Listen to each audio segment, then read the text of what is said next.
ஹாய்ங்க.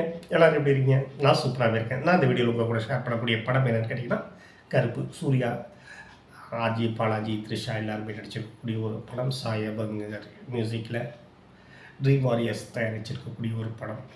32 மாதம் தயாரிப்பில் இருந்து நிறைய தடைகள் தாண்டி இன்றைக்கி ரிலீஸ் ஆகிருக்கு. நேற்றுக்கே ரிலீஸ் ஆகிருக்க வேண்டியது. அதுக்கப்புறமும் நிறைய ட்ராமாஸ் இருந்துச்சு. 30 கோடி ரூபாய் வரைக்கும் திரு சூர்யா அவர்களே வந்து ஒப்புக்கொண்ட பிறகு அதுக்கப்புறமா மெதுவாக இந்த படம் இன்றைக்கி ரிலீஸ் ஆகிருக்கு. ஆர்ஜே பாலாஜி கண்ணீர்லாம் விட்டு கலங்கி அழுத போது படம். அந்தளவுக்கு இந்த படம் ஒருத்தா அப்படின்னு அதான் இந்த வீடியோவில் பார்க்க போகிறோம். அந்தளவுக்கு இந்த படம் ஒருத்தா அப்படின்னு கேட்டால் கண்டிப்பாக ஒருத்ததாங்க. அவ்வளோ உழைப்பை கொடுத்துருக்காங்க. குறிப்பாக ஆர்ஜே பாலாஜி அவர்களுடைய டீம். இந்த படத்தை நீங்கள் வசனங்களுக்காகவே பார்க்கலாம். அவ்வளோ பவர்ஃபுல்லான வசனங்கள். நான் எதையுமே தனிப்பட்ட முறையில் குறிப்பிட விரும்பலை. ஏன்னா நீங்கள் அதை தேட்டரில் போய் பார்க்கணும்னு ஆசைப்பட்றோம். அதுவும் சூர்யா பேசக்கூடிய வசனங்கள் அத்தனையுமே கூஸ்பம்ஸ் தான். சூர்யா ரசிகர்களுக்கு இந்த படம் ஒரு ட்ரீட்டுன்னே சொல்லலாம். அந்தளவுக்கு அவர் வர சீன் எல்லாமே பட்டையை கிளப்பியிருக்காரு. பக்காவாக பொருந்திருக்கு அப்படின்னு தான் சொல்ல முடியும்.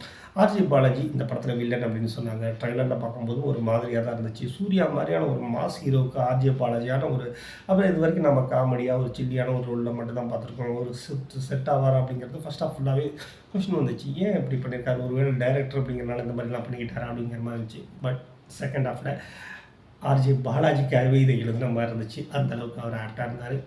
படமாக எப்படி இருக்குது அப்படின்னு பார்த்தீங்கன்னா, படத்தை பொறுத்த வரைக்கும் சிம்பிளான கதை தாங்க. 60 பவுன் நகையை தொலைச்ச அப்பாவும் மகளும் போலீஸ் ஸ்டேஷன் போகிறாங்க. நகையெல்லாம் கண்டுபிடிச்சிட்டோம், பட் நீங்கள் அதை கோர்ட்டில் போய் வாங்கிக்கோங்க அப்படிங்கிற மாதிரி சொல்கிறாங்க. ஸோ கோர்ட்டில் போய் வாங்கலாம்னா அதுக்கான ப்ரொசீஜர்ஸ், அதில் இருக்கக்கூடிய குளறுபடிகள், இதுதான் மொத்த படமுமே. அவங்க வாங்கினாங்களா இல்லையா, எப்படி வாங்கினாங்க அப்படிங்கிறதான். ட்ரைலர் பார்க்கும்போதே நீங்கள் நிறைய விஷயங்களை நீங்கள் நோட் பண்ணியிருப்பீங்க. நிறைய விஷயங்கள் இது இப்படி தான் இருக்கும் அப்படிங்கிற மாதிரிலாம் நீங்கள் பண்ணியிருப்பீங்க. அது அப்படித்தான் இருக்குது. பட் எல்லாமே சுவாரஸ்யமாக இருக்குது. இந்த படத்தை பார்க்கும்போது நீங்கள் அக்ஷய்குமாரோடைய ஓ மை காட் அந்த படத்துடைய ரெஃபரன்ஸ் இருக்கிறத நம்ம பார்க்க முடியும். அந்த படம் பார்த்தவங்களுக்கு இந்த படம் அந்த மாதிரி தான் இருக்கும் அப்படிங்கிற மாதிரியான எண்ணங்களும் வரக்கான வாய்ப்புகள் இருக்குது. பட் அதை தாண்டியும் இந்த படம் நிறைய தமிழ் படுத்தியிருக்காங்க. ஏன்னா மூக்குத்தி அம்மனே பார்த்திங்கன்னா அமீரோட படம் தான். ஸோ ஆர்ஜே பாலாஜிக்கு அந்த மாதிரியான பாதிப்புகள் வர்றதில் ஒன்றும் தவறு கிடையாது. ஆனால் அதையெல்லாம் தாண்டி அஜித், சூர்யா இந்த மாதிரி நிறைய ரெஃபரன்ஸ் வச்சு சிவகார்த்தியனுக்கு ஒரு உள்குத்து குத்தி படம் கொஞ்சம் அமர்க்கலமாகவே தான் போகுது. ஃபஸ்ட் ஹாஃபை பொறுத்த வரைக்கும் பயங்கரமான எமோஷனலான படங்க. சூப்பராக இருக்குது. பயங்கரமாக ஒர்க் அவுட் ஆகிருக்கு. என்ன சொல்கிறது, கொஞ்சம் நீங்கள்லாம் ஒரு தகப்பன் ஸ்தானத்தில் இருக்கக்கூடியவங்களுக்கெல்லாம் கொஞ்சம் கண்ணை கலங்கிடும். அந்தளவுக்கு நல்ல ஒர்க் அவுட் ஆகிருக்கு அப்படின்னு தான் சொல்ல முடியும். செகண்ட் ஹாஃப் செம கமர்ஷியலான படம்.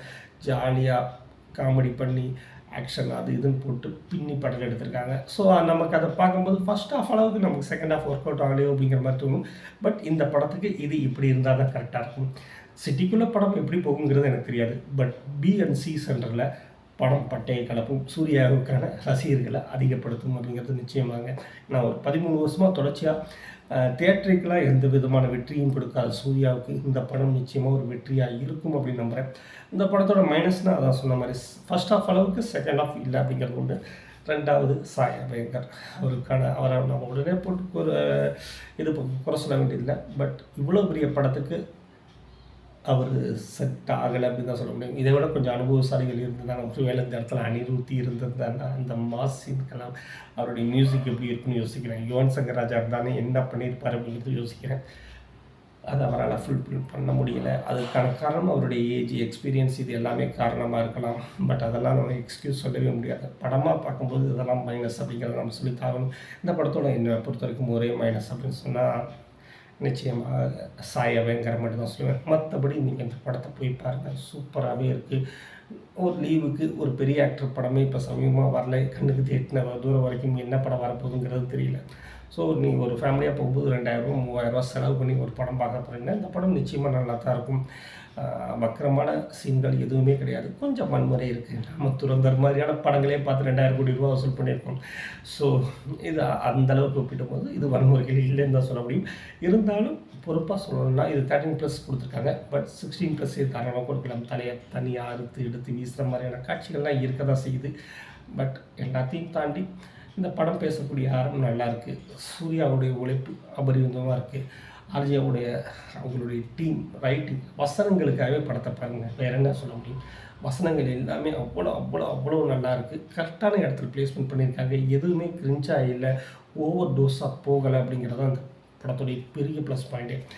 வாய்ப்பு இருக்கிறவங்க பாருங்கள், கண்டிப்பாக பாருங்கள் அப்படின்னு நான் சொல்லலை. வாய்ப்பு இருக்கவங்க பாருங்கள், பார்த்துட்டு என்னுடைய கருத்து உங்களுடைய கருத்து ஒரே மாதிரி இருக்குது அப்படிங்கிறத சொல்லுங்கள்.